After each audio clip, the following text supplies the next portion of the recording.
Thank you. Good morning and good afternoon to everyone. Special thanks to those joining from the Americas, since in Caracas it's 8 a.m. in the morning, so quite early for you to start.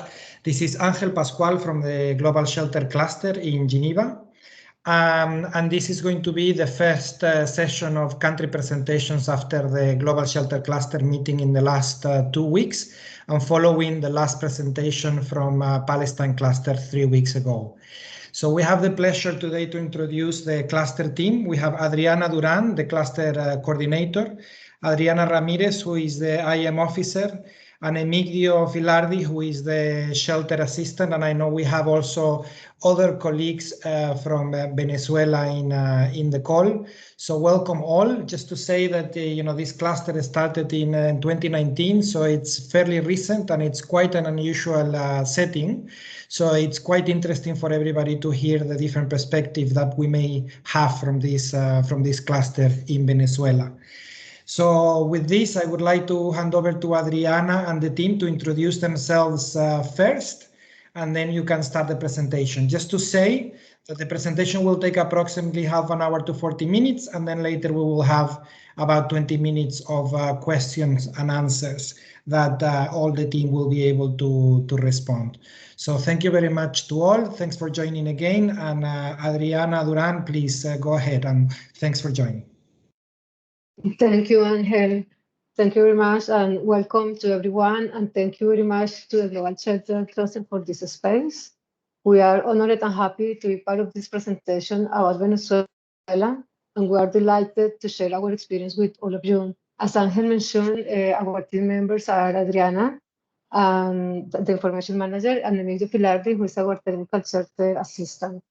So our presentation will focus on the following content: a brief description of the background and context overview of Venezuela, a presentation of our cluster coordination structure and evolution, our critical shelter energy and identified needs, our shelter energy and identified strategy,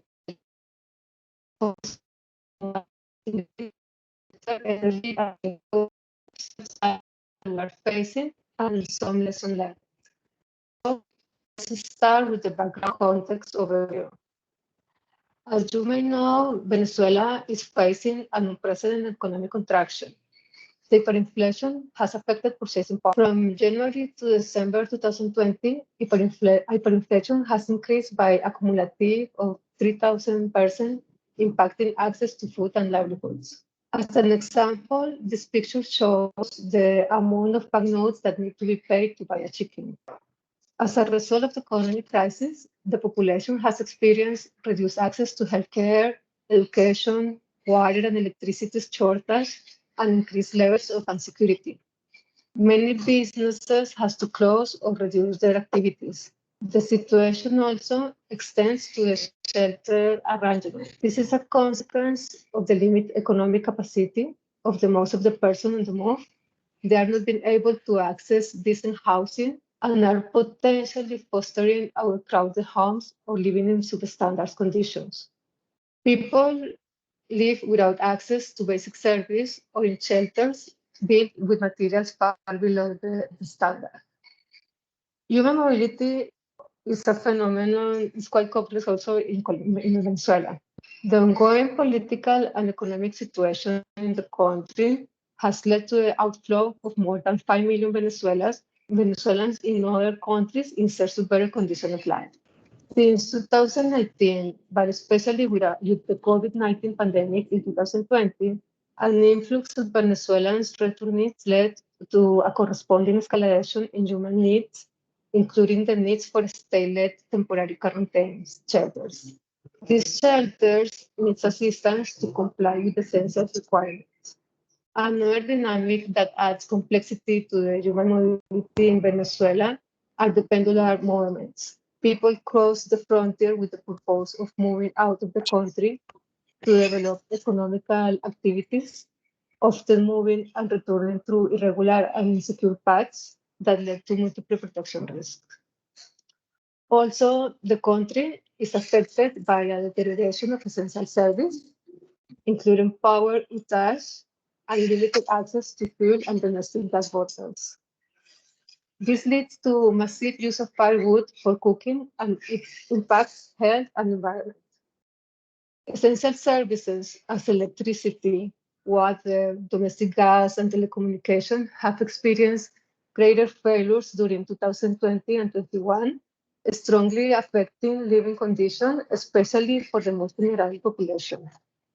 Food supply problems have also intensified during this period, affecting all the sectors of the economy as transportation and food production.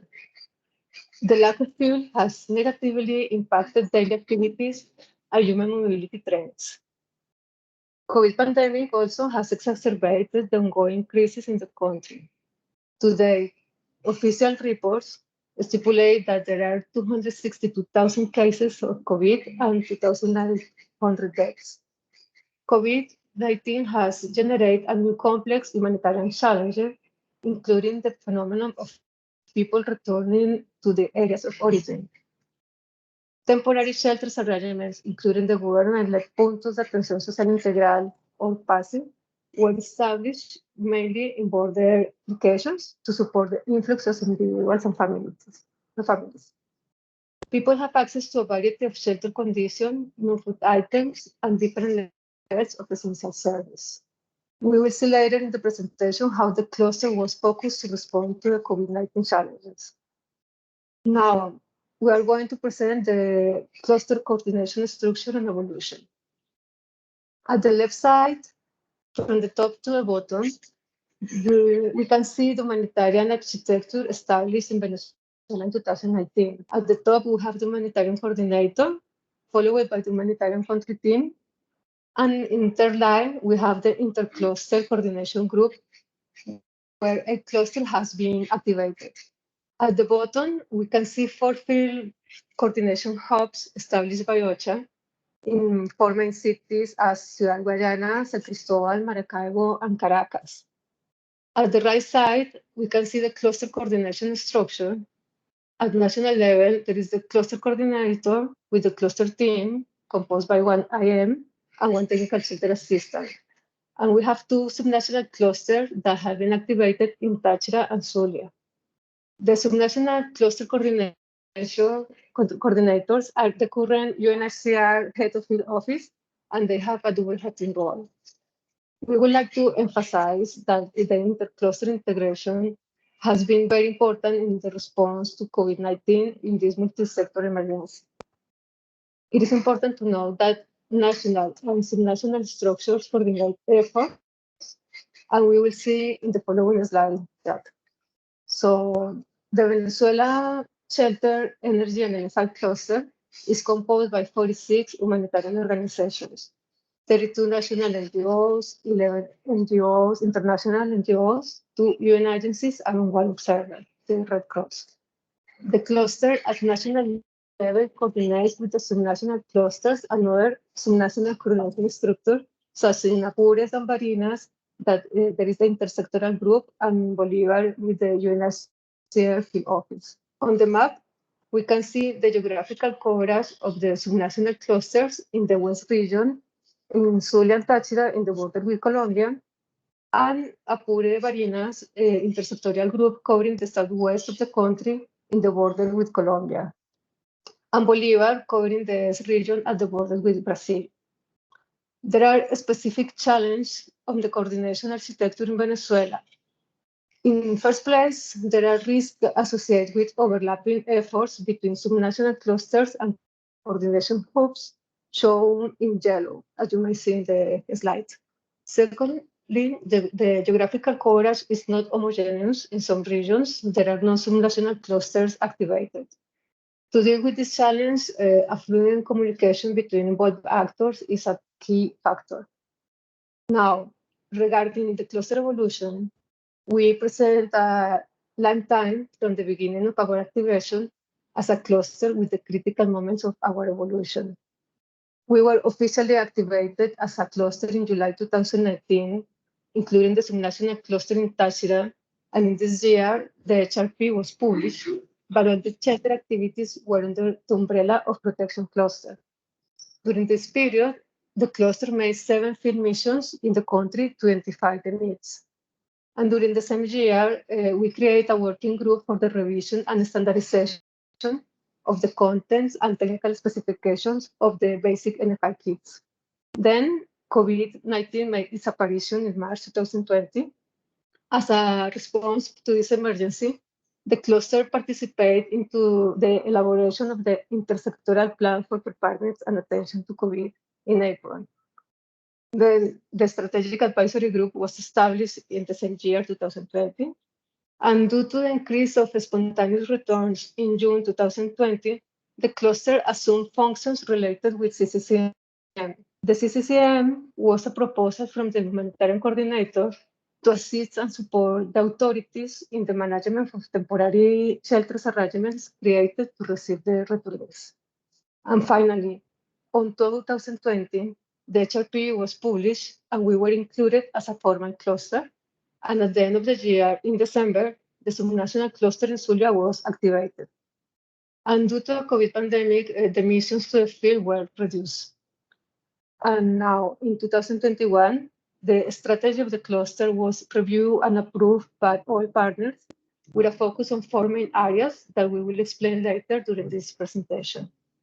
And recently, last Friday, the HRP 2021 was published as an update of the 2020 HRP. In the coming months of 2021, we expect to restart the field visit missions in the areas that the cluster couldn't cover in the past, and to have a robust echelon for the next cycle. In sum, as Angel mentioned, we are a relatively young cluster, and we aim to continue to robust our actions and structure to respond to the significant challenge ahead. And I now will give the floor to Adriana Ramirez, and she will explain the critical needs of our sector. So Adriana, please. Thank you, Adriana. So what are the critical needs that we are called to address from the shelter, energy, and NFI cluster? To begin with, we have very vulnerable population on the move, including outflows, returnees, and people on pendular movements. And they use informal border crossings, and as you can see, they are exposed to significant protection risks. The works on the improvement of temporary shelters, quarantine centers, and also access to essential NFIs for this population, as well as coordinated intercluster response, are urgently required.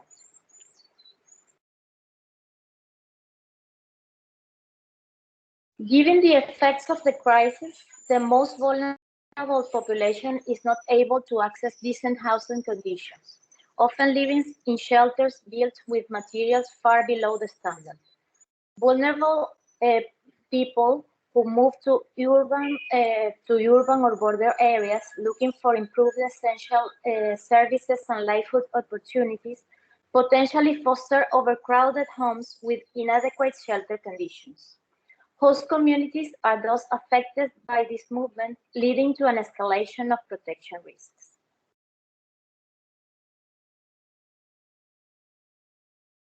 Next, please. So access to energy, both electricity and domestic gas, has been progressively deteriorated in Venezuela.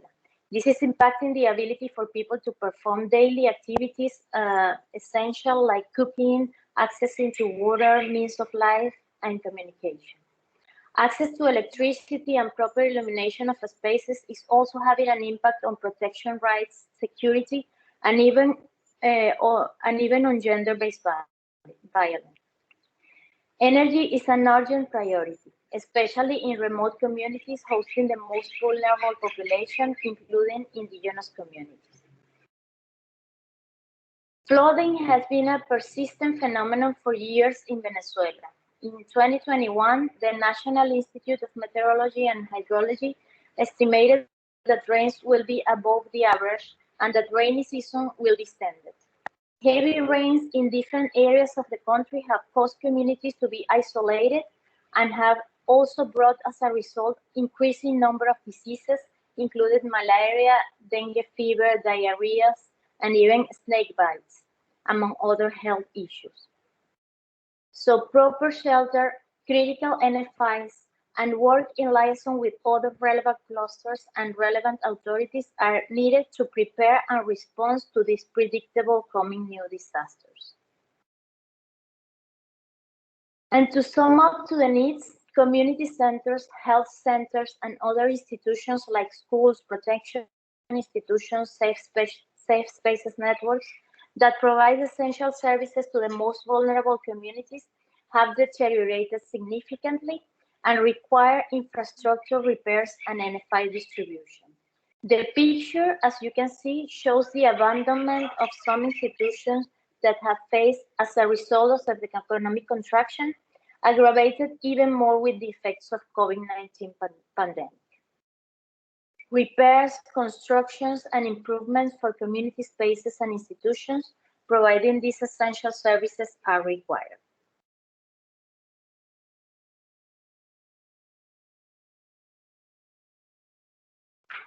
So in this context of urgent needs, the cluster strategy for 2021 is focused on the following main areas. First, supporting the network of temporary shelter with shelter repairs, rehabilitation, constructions, and NFI distributions, targeting returnees and vulnerable people on the move. Second, community-level intervention in community spaces and centers that provide essential services to the most vulnerable population. Third, supporting the substandard shelters in border areas, targeting individuals and families living in overcrowded conditions and inadequate shelters. And fourth, supporting the authorities when natural disasters are taking place for the development and execution of solid contingency plans and address predictable disasters. In terms of priority population groups, as you can see in the right side of the slide, the strategy takes into consideration assistance to persons on the move, returnees, indigenous people, persons with disability, elderly persons, and refugees.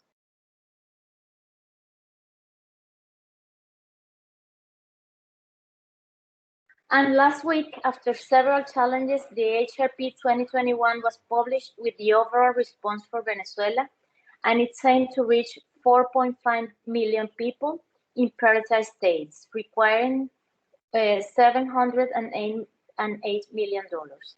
To date, it has received 6% of the funding required, as you can see in the top right of the slide. Regarding shelter, energy, and NFI cluster, 24 partner organizations have submitted 25 project proposals to assist 1.4 million people in 21 states. The financial requirement for the sector is $45 million. To date, the cluster has received 1.2% of the funding required, and as you can see, the percentage of the sector is below the funding for the overall plan. So this is something we need to keep advocating for. On the map, we can see the geographic scope of the shelter, energy, and NFI projects for the HRP 2021, covering mainly border area and eastern states where critical needs have been identified.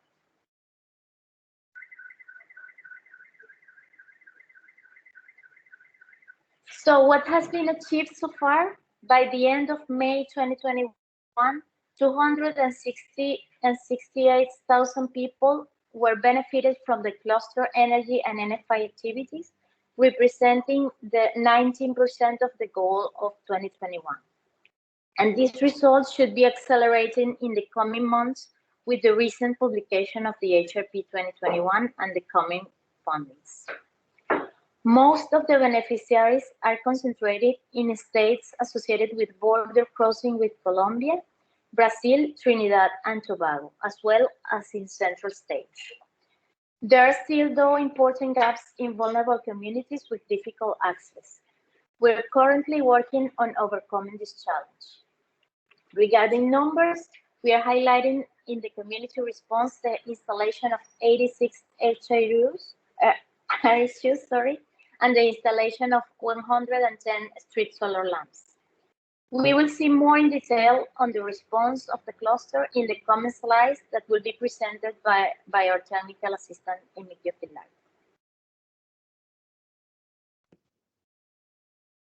Thank you very much, Adriana. Right. Now, in this section, we are going to summarize the shelter energy and NFI response modalities. Sorry.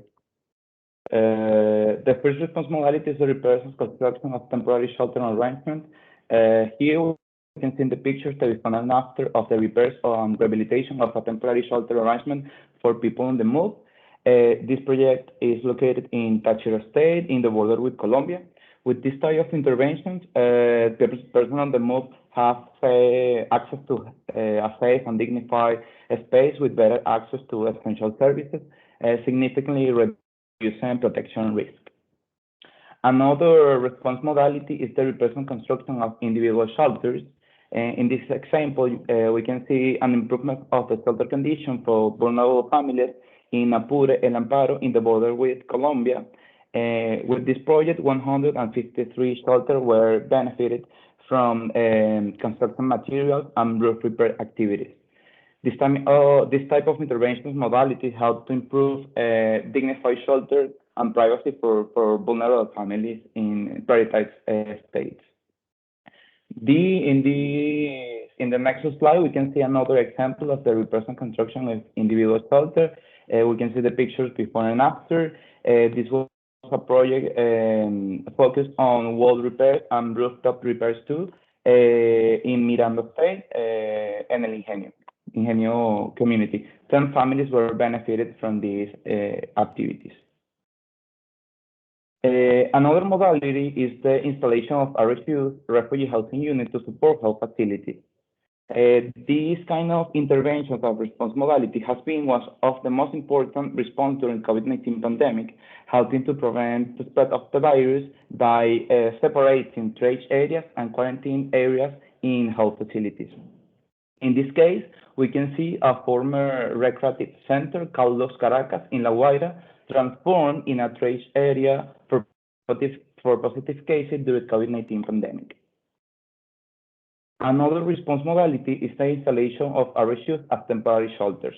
In the picture, we can see RSUs as temporary shelter for positive cases as part of the COVID-19 response in Apure state at the Paz y La Periquera. This kind of modality helps to increase the capacity of the collective centers in response to the actual emergency in Venezuela. Another response modality more related to energy is the photovoltaic system installation. In the example, we can show the installation of solar panels in Táchira at the bus station of San Antonio, which is the station in the border area with the highest number of people on the move registered. This region, it's important to say, is affected for continuous interruptions in electrical services. These photovoltaic systems provide security in the area, also some share points for cell phones, helping users to stay in touch with their families during traveling. On this slide, we can see the installation of street solar lamps, a response modality related with energy too. The installation of solar lamps has impacted positively the most vulnerable population in vulnerable communities. At the left side, we can see a solar street lamp installed in a geriatric center called José Ignacio del Pumar in Barinas State.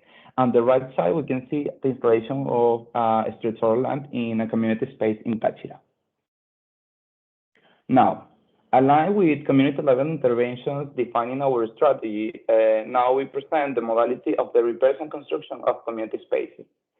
This is an example of a global approach that includes intersectoral responses, protections mainstreaming, and community violence reduction through shelter intervention.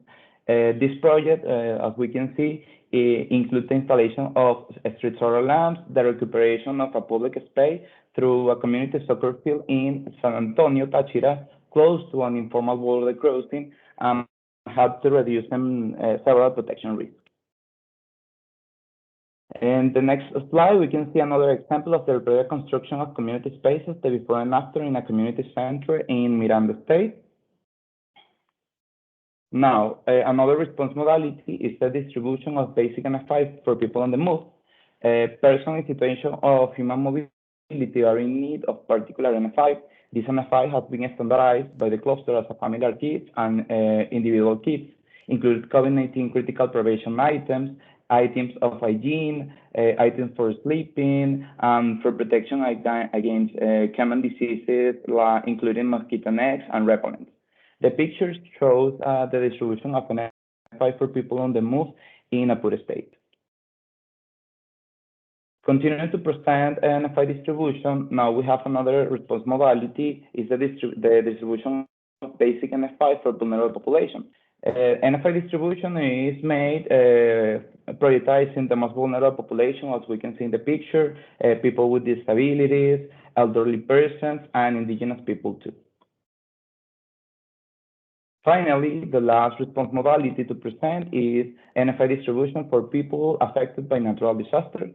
As mentioned before, floods, earthquakes, and tropical storms are a common phenomenon in Venezuela, often leaving people without shelter and NFI and expose them to protection risk. NFI distribution for people affected by natural disaster is a relevant response aligned with our strategy. And in the picture, we can see people affected by flooding in Zulia State in a border area. That's all from my side. It's over to you, Adriana. Thank you.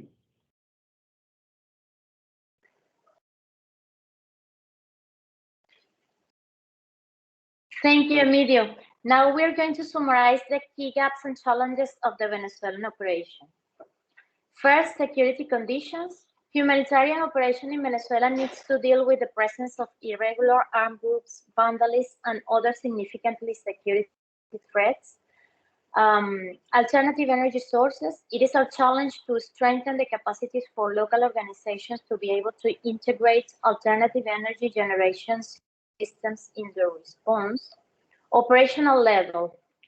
We have restrictions of movements associated with the COVID-19 pandemic, as well as fuel shortages that have limited the response capacity of the organizations. Presence and capacity of organizations. We have limited operational capacity and restricted numbers of organizations operating in prioritized states, especially in the eastern region of the country, with identified humanitarian needs. Limited funding for the sector, and especially for local organizations, is also a challenge to address from us. Politicization of humanitarian assistance. We have a highly politicized environment, and the use of humanitarian assistance that is not in line with the principle of neutrality constitutes a risk for humanitarian action. Limited access to countrywide data. We have limited access to updated national statistics that are key to inform strategic decisions and to provide an analysis on the humanitarian situation. So we have quite a few challenges ahead, but we think we are in a good position to respond to them.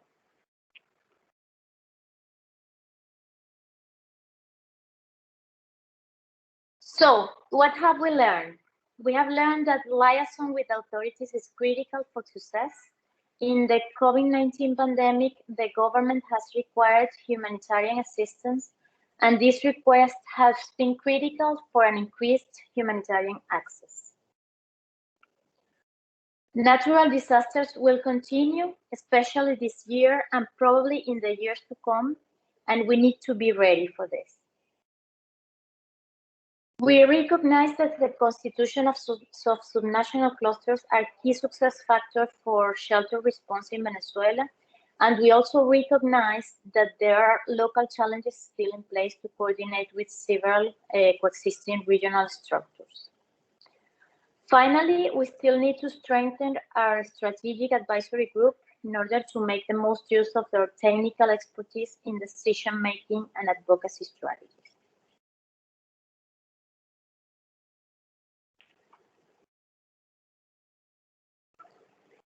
Finally, a very important role of our cluster is to monitor the response of our partner organizations, and we manage several information products, including the response monitoring dashboard. where we can see the specific response of partners categorized by geographic areas, organizations, activities, types of establishments, and so on. We have developed an online map for temporary shelters that allows to capture the dynamics of these establishments in Venezuela.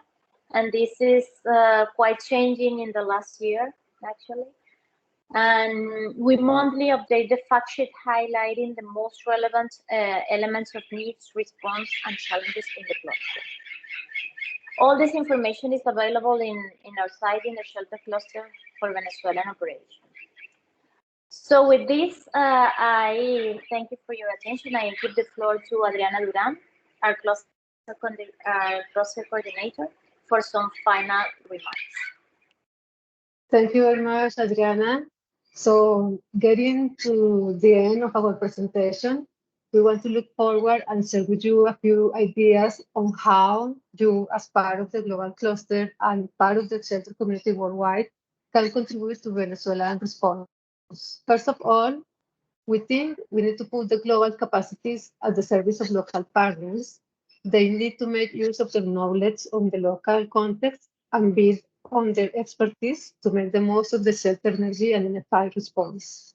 Second, after several challenges, we have recently launched in Venezuela the Humanitarian Response Plans for 2021. So this is a very good opportunity to enhance the visibility of the response inside Venezuela for donors. And we need to make visible that the crisis and response for Venezuelan migrants needs to happen not only outside, but also inside the frontiers of the country, where needs have grown exponentially with COVID pandemic.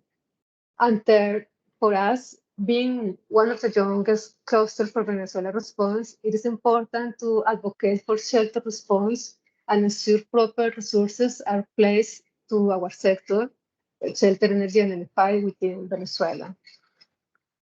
So thank you very much for your participation and interest in our country. And please, if there is any question, do not hesitate to put your comment in the chat or raise your hand so we can answer. So, Angel. Yes, thank you very much, Adriana. So yeah, as you say, we are on question and answer period. So if any participants want to ask any question, please raise your hand, or if you want to type it in the chat.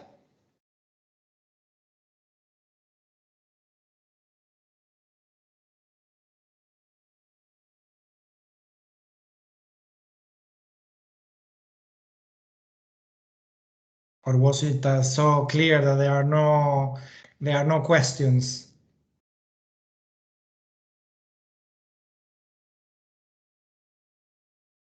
Perhaps in between people want to ask questions. Adriana, I know that you're currently working in preparing a fundraising paper. So if you want to tell us a little bit, I know that it has not been published yet, but if you can tell us a little bit about this upcoming paper, just in case there might be some donors listening in the conversation. Thank you. Thank you, Angel. Yes, that would be great. We have working in this document that normally present the situation in Venezuela in a very condensed way. We have the document organized like in 3 areas. So we have one part that is especially the overview of the country, as we explained here in the presentation, that we show the amount of money that we need to get to our response. Yes, I don't know if we can maybe project the document, but yes. So in this document, the idea is to have the context. We have the response plans in 2020, what we can achieve. Then we have what we need in the area of shelter. Until now, we present from this year, January to May, what has been done by the cluster community. And then the same for energy and also the urgent needs that are in the remote communities.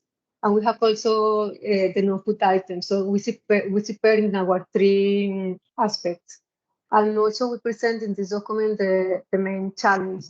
And we have also some testimonials for our the people that have been benefit from this. So they are so few testimonials also that can also make donors be interested to help us in the country.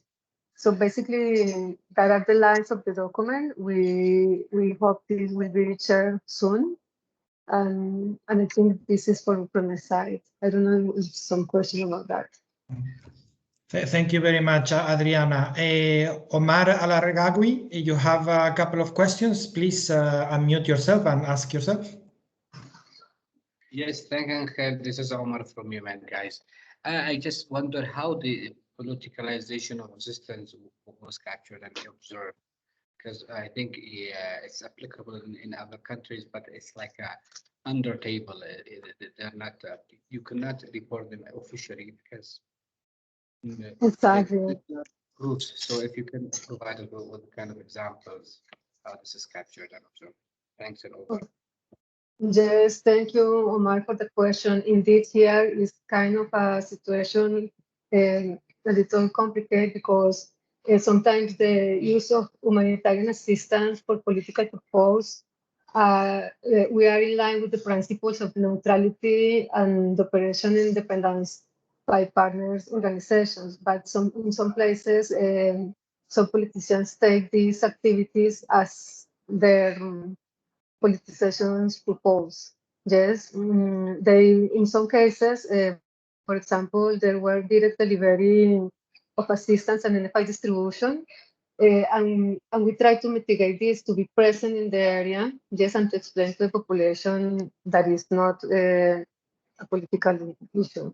But sometimes our assistance is part of their political agendas. So we are trying to minimize this risk here in the country.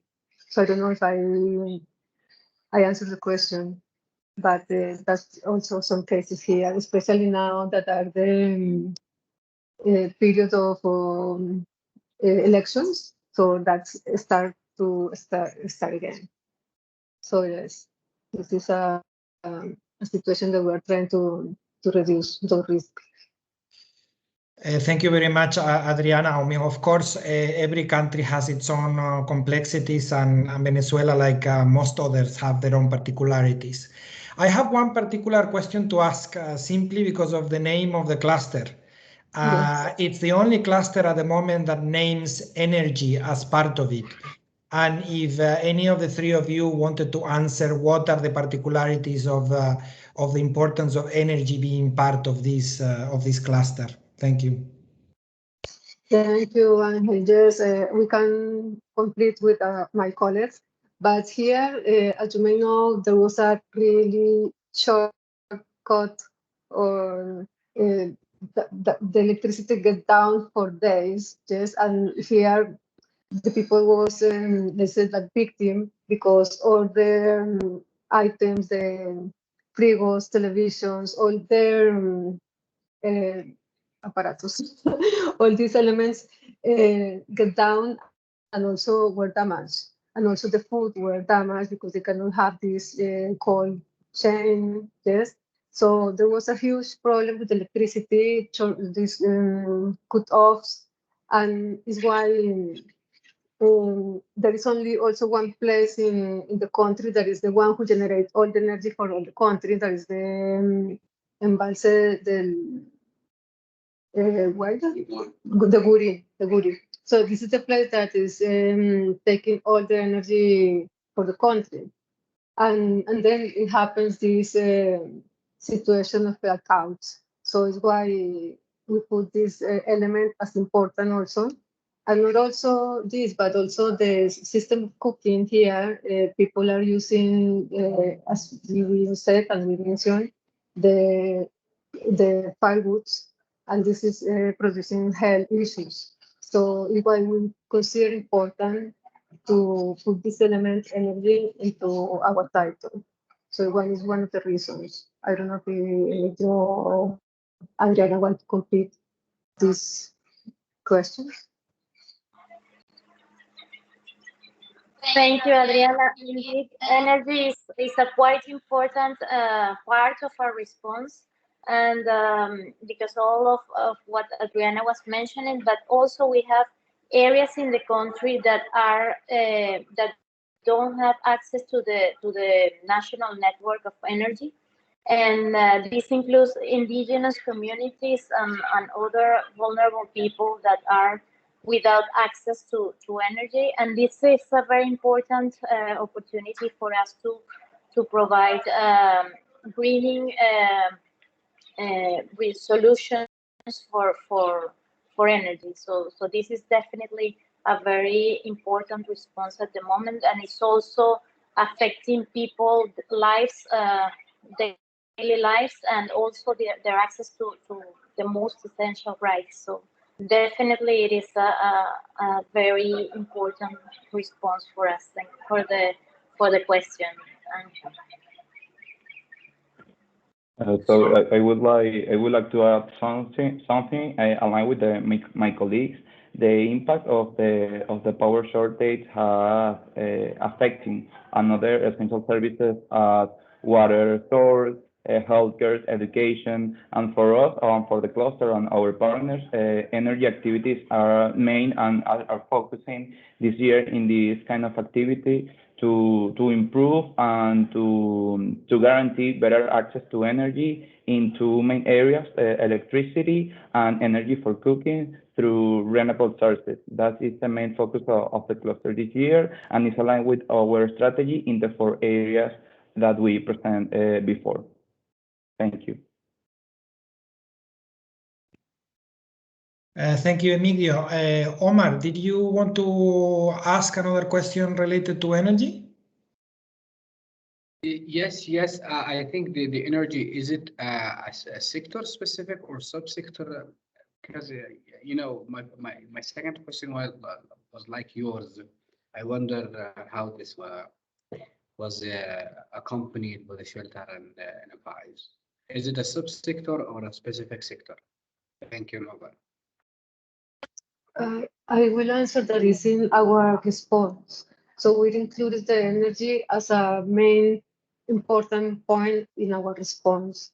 So when we talk about energy, we are trying to focus, for example, in the installation of photovoltaic systems for institutions or installation of street solar lamps for public spaces to help reduce the insecurity or installation of electric generators for institutions in community centers. So those are the kind of response that is when we include energy in the title of our cluster. Yes, because there are many important aspects and in many sectors, as Adriana mentioned, there is no connection to the electricity in very remote areas, especially in indigenous areas. So in why we think this is an important response also in the sector of shelter. So we try to make a global response, including shelter, yes, the energy also, and the fire. So it's what is all. So that's my answer. If I may complement, Adriana, I know that most of your NFI packages include also a solar lamp that allows as well for connecting to mobile devices so they can be charged given the large amount of hours of lack of electricity. Exactly. Yeah. Exactly. Totally. That is one of the main also focuses, and especially in these remote areas. So why we include this element into the title of the cluster. Thank you very much, Adriana. Are there any other questions from participants? If you want to raise your hand or type your question in.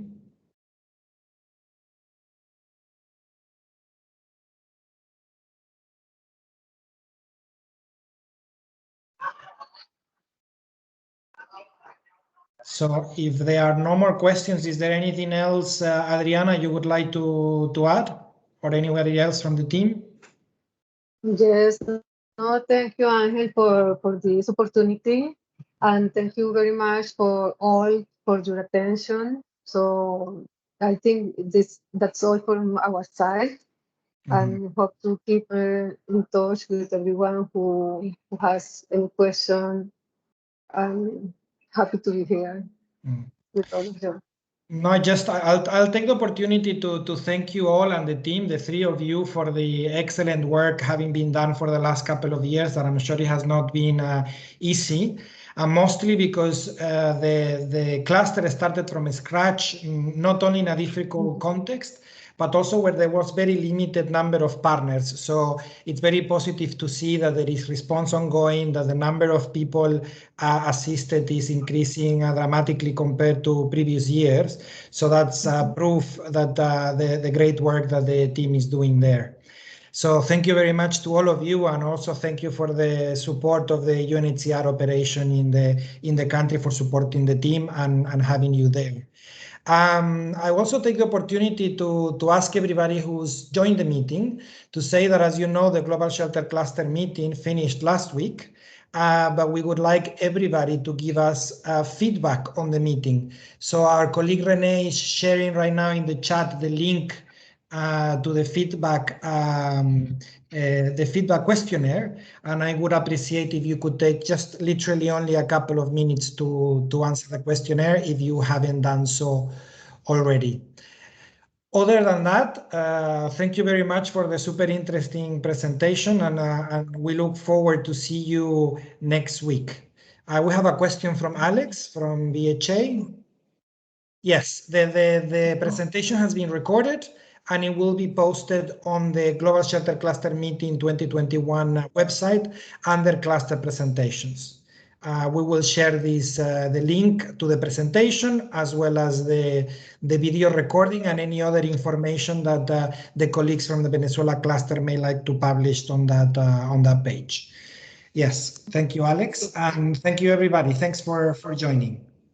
Thank you very much, Angel. Thank you. Thank you. Bye. Thank you very much. Have a Thank good day. you. Have a great day.